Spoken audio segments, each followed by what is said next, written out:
na hinadlangan nilang makabutan. Meron din tayong food security that time, gawa ng FTI, kung saan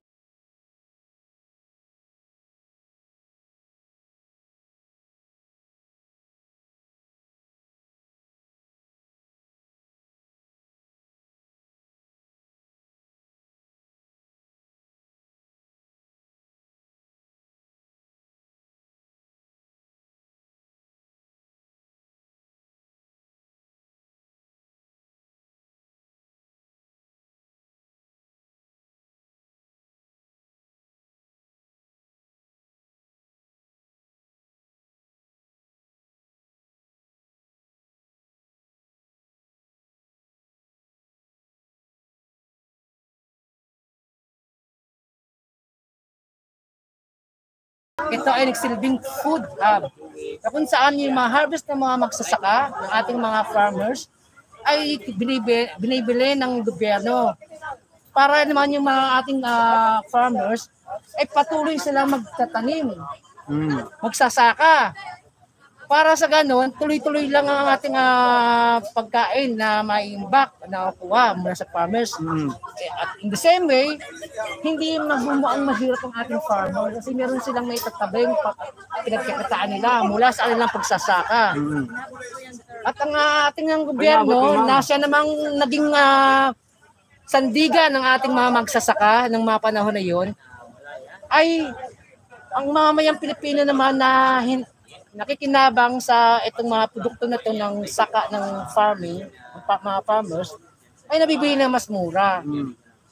Ayun ba, isang masamang nagawa ng martial law, di ba? Yung martial law, part lang, yung mga war na victim na ganyan, hindi ko nasabi victim, yung mga war na napatay dyan, part lang siya ng totality ng martial law. Kumbaga sa isang natin, babargraph natin. Maraming kaya pie-graph natin siya.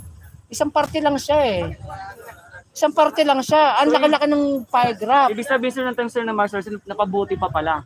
Sa tingin ko, napabuti. Talagang napabuti. Kasi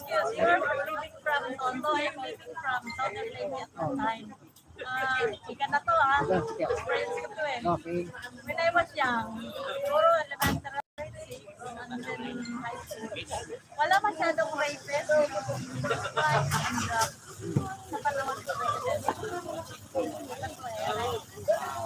Kasi during that time din, naman, di ba, nakita naman natin kung anong nangyari sa mga rapists during that time. Good example lang kay Maggie de la Riva. Di ba, yung 4 na rapist niya na malalaking tao, na mayayaman.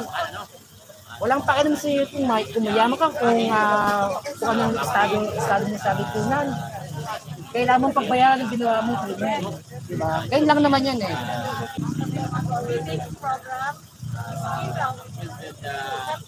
Abutan ka rin naman.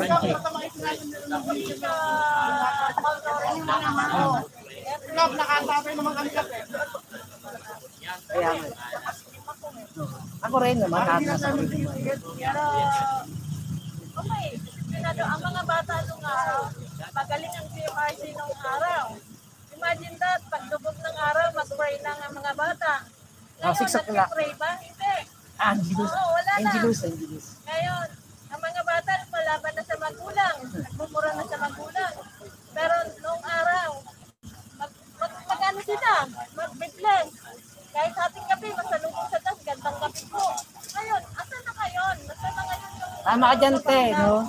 Paano wala na, sir? Tama ka dyan. Kasi anong nangyari kasi, di ba?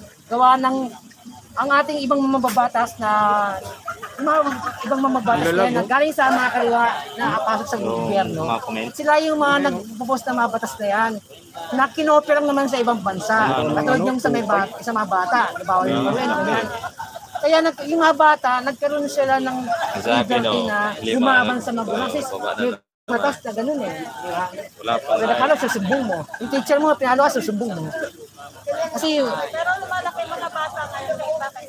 Oo, pero siguro nga yun ang wala tayong magawa sa ganun Kung ano may batas na pwedeng pumigil sa mga ganyang pangyayari. Proud of pa rin ako sa kanila. Oo. Totoo. So, Sir AJ, maraming salamat sa pagpa-unlock, Sir AJ. Salamat din sa inyo. May tanong lang ako. Ito, mathematical abilities lang ito. Kasi survey ko lang ito sa lahat ng mga Pilipino na nakakaalam kung paano mag-compute ng kung paano yung mathematical abilities nila. Halimbawa, pito sa akin, ito sa iyo, ilan lahat?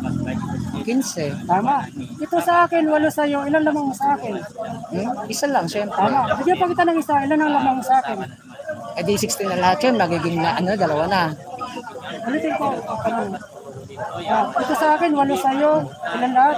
15. 15. Dito sa akin, 8 sa iyo, ilan lamang mo sa akin? Isa. Isa. Bigyan pa kita ng isa, ilan ang So, lamang mo sa akin? kung bibigyan mo isa, di mabawasan ka isa. Ganun ba?